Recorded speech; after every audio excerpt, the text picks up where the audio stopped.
భాష. ఈరోజు తెలుగు సామెత దానమిచ్చిన ఆవుకి దవడ పళ్ళు ఎంచినట్టు అంటారు. అంటే జనరల్గా ఆవులు, గేదెలు ఇలాంటివి కొంటున్నప్పుడు పళ్ళు చూస్తారండి. కొనుక్కునే వాళ్ళు పళ్ళు చూస్తారు. అంటే పళ్ళు ఆరోగ్యాన్ని, అంటే పళ్ళు అంటే దంతాలు, ఆరోగ్యాన్ని సూచిస్తాయి. దాన్ని లెక్క పెట్టి ఎలా ఉన్నాయో కండిషన్ చూసి చెప్పేస్తారు. అంటే మన మౌత్ హెల్త్, ఓరల్ హెల్త్ ఎంత ఇంపార్టెంటో మీకు అర్థమైపోయిందిగా. సరే, సామెతలోకి వచ్చేద్దాం.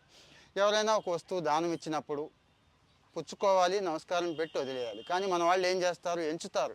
అందులో ఏముంది, అదుందా, ఇదుందా, అదుందా, తక్కువ కాస్టా, ఎక్కువ కాస్టా, గిఫ్ట్లు వస్తూ ఉంటాయి కదా మనకి.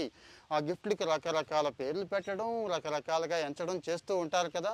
ఆ సందర్భంలో ఇది వాడొచ్చు అన్నట్టు. ఈ రోజున అందరూ చేస్తున్న పనే ఇది. అవతల వాడు పాపం ప్రేమగా ఏదో తెచ్చిస్తే తీసుకొని సంతోషపడడం మానేసి ఆ కాస్ట్లీది ఇచ్చాడు, ఈ కంపెనీది ఇచ్చాడు, ఇలాంటివి ఎంచుతూ ఉంటాం. మీరైతే ఇంకా